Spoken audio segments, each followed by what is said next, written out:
This is a Riverhawk Sports News update. Shot putter Cory Murray named the UMass Lowell UPS Athlete of the Week. The honor came following an outstanding performance amidst the rain and cold at the 6th Annual George Davis Invitational Meet in Lowell this past weekend. Murray, a sophomore, won his second straight shot put championship with a throw of 51 feet, 4.5 inches, nearly 9 feet better than the rest of the field. The throw also set a new meet record, beating the old one by a foot. Some thoughts here from UMass Lowell track coach Gary Gardner. He's watched the development of Cory Murray, watched him transition from a glider to a spinner.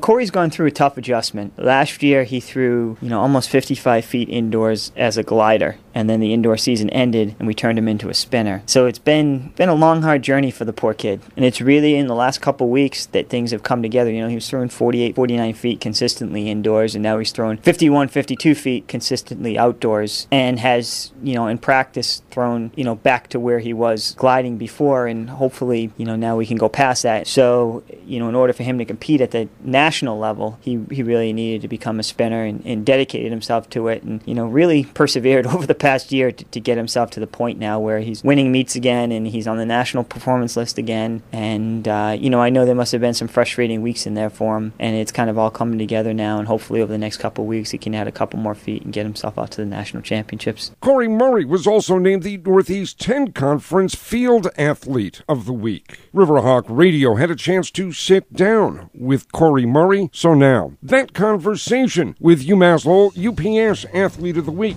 shot putter Cory Murray.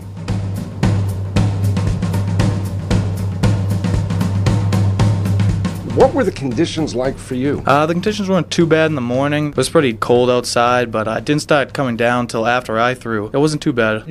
At the moment, you have a spin style. With the wet, is that tough? Can it be slippery? Yeah, it was very slippy. On my first two throws, I actually slipped pretty bad. I finally got it in the finals, and we had 3 more throws. I got my footing a little better, and everything was better. You've changed from what had been a glide to now the spin. Is it tough to learn a new style? Actually, it's very extremely hard to learn a new style, especially the spin. The glide's a little easier to learn in my opinion, and I've been spinning for almost a year now, maybe a little over a year, and it's finally starting to click. Why'd you make the change? I made the change because I figured it'd be better maybe to throw a little further in the end. Maybe not right now, but junior, senior year, get a little more distance. Was it a tough decision to make the change? I mean, is there a lot of soul searching that goes into saying, I'm going to change my whole approach? Yeah, it's a very tough decision because I just started to get the glide pretty well too. I was throwing a little further than I have been, and then I finally decided at the end of indoor, beginning of outdoor last year to make the switch. Do you like where you are at the moment? Do you feel you've progressed at the rate with the new style that you wanted to? Kind of wanted to get it a little earlier,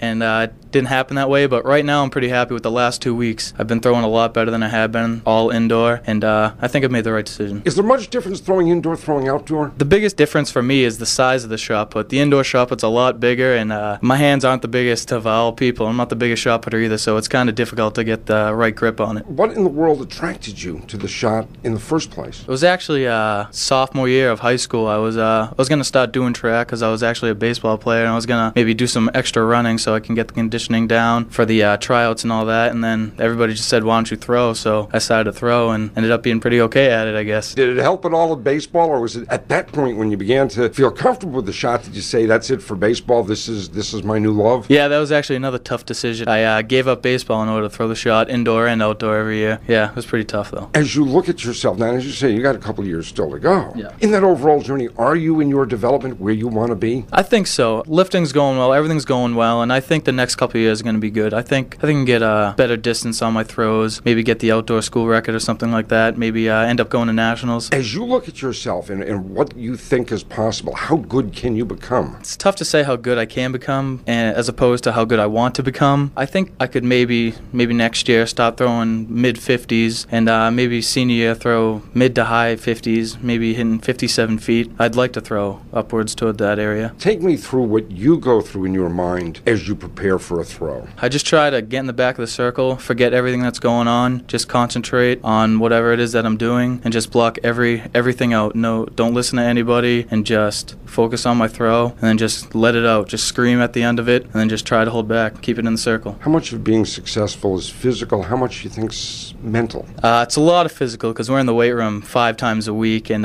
we're always conditioning, doing abs, all this stuff, and it takes up a lot of time. But also, you gotta focus on being mental because it just helps with your patience in the circle and not always fouling outside the circle because you got to keep it in. When you're competing, is it about you versus what you can possibly do, or is it about you versus the other competitors, at least in your approach? It's both, but in my approach, I'd like to throw further than coming in first place. I'd like to get that provisional or automatic national qualifying mark, then come in first place over something like that.